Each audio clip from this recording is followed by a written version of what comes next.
मेरा बाहर ना आने का कारण आपका तिरस्कार नहीं करना है। वास्तव में मेरे देवर मेरे लिए एक सुरक्षा रेखा खींच कर गए हैं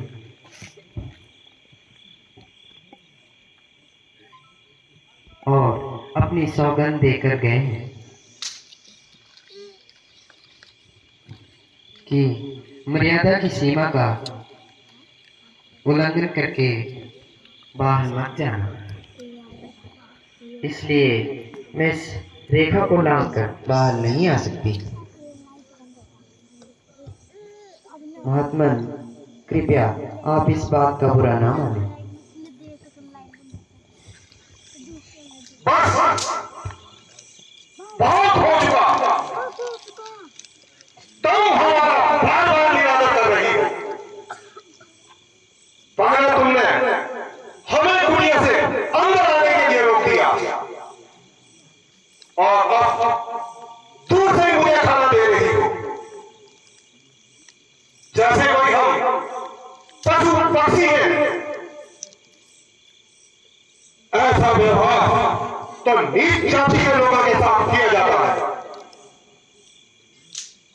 कोई संत महात्मा अगर आपके द्वार पर आ जाए तो बड़े आदर के साथ स्वयं उसके पास जाकर उसके चरणों को छूकर उसे भीख दी जाती है। ठीक है, हम तुम्हारे द्वार से भूखे ही चले जाते हैं,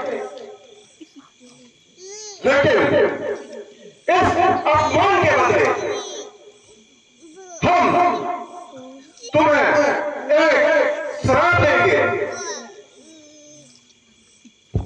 नहीं नहीं मुनिवर, मुझ पर दया कीजिए।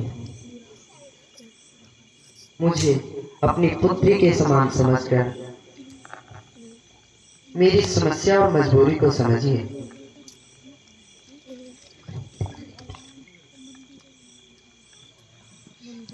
हम सब कुछ समझते हैं और सब जानते हैं। हम त्रिकालदर्शी हैं। मूर्ख स्त्री, हम सब देख रहे हैं कि तुम्हारा पति इस समय एक स्वर्ण का शिकार करने के लिए उसके पीछे भागा भागा जा रहा है।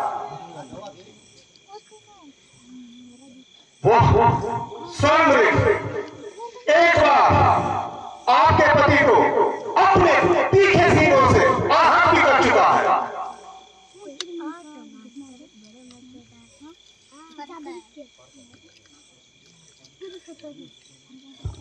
मुनिवर, आप कृपया मेरे पति को श्रापित मत करें। मैं वहीं आती हूँ। आप मेरे पति को श्राप मत दीजिए। मुझ पर दया कीजिए। मैं भूल गई थी।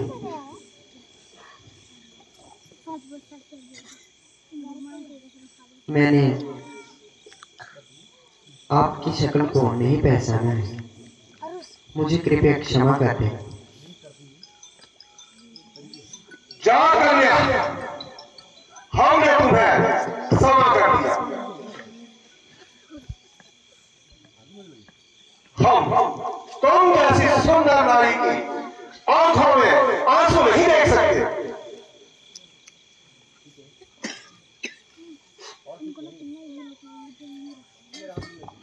मैं मिथिला नरेश महाराज जनक की पुत्री हूँ।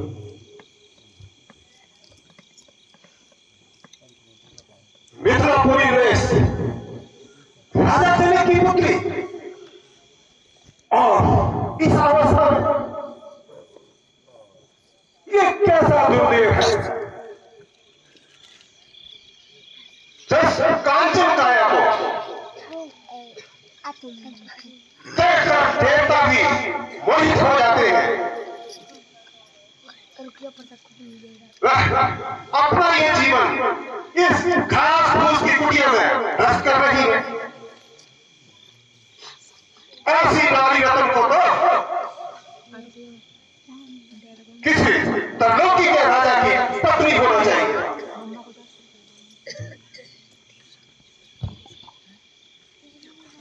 मेरे लिए तो मेरे पति ही त्रिलोकी के राजा हैं। मेरे लिए उनसे बढ़कर कोई नहीं है। अवश्य हो सकता है, हम तुम्हें बताते हैं। जिसके नाम से देवता, असुर, किन्नर और इस संसार के समस्त चराचर प्राणी थर थर कांपते हैं। सूर्य, चंद्रमा आदि नवग्रह जिसकी इच्छा से चलायमान होते हैं, जो संसार के समस्त चराचर प्राणियों का स्वामी हो, जिससे भय से वृक्षों के पत्ते विस्तार हो जाते हैं। अरे भाइयों भी जिसके सामने सांस तक नहीं ले सकती, तो उस लंकापति रावण की पत्नी होने योग्य हो।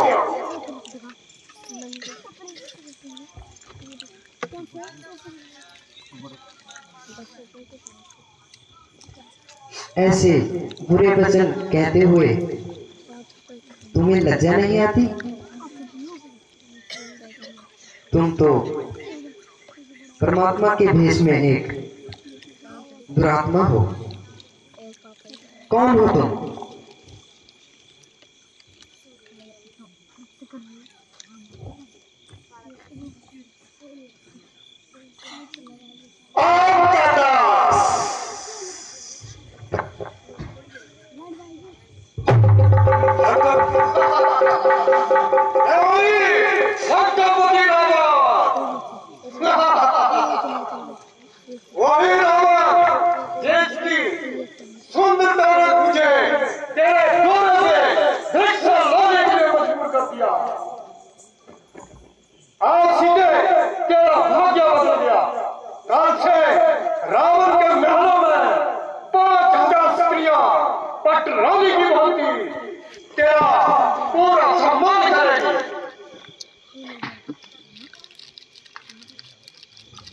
ये तुमने कैसे सोच लिया? मैंने अपनी वैभव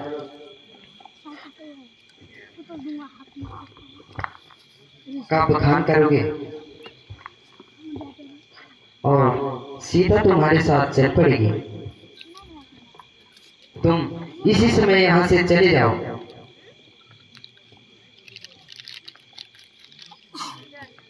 मेरे पति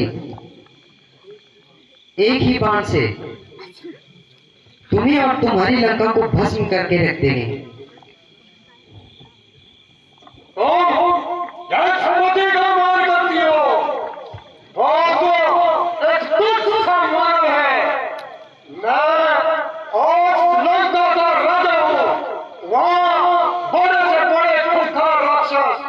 उनके आगे तो एक तुच्छ मात्र है।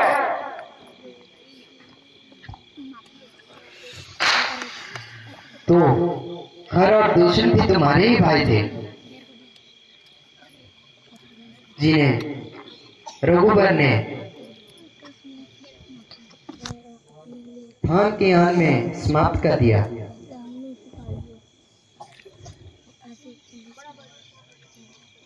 तुम्हारा ये साहस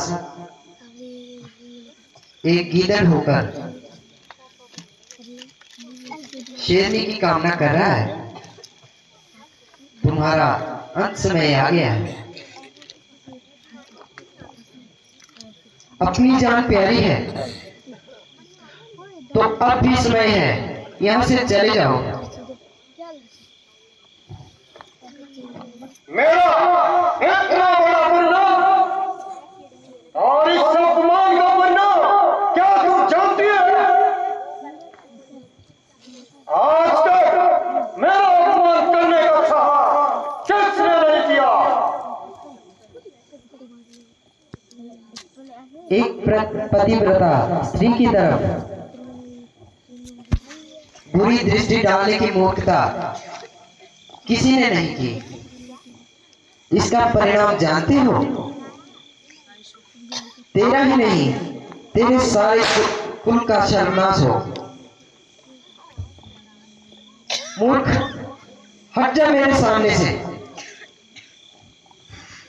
सीता स्त्री एक बार मर्यादा की रेखा से बाहर आ जाए तो उसका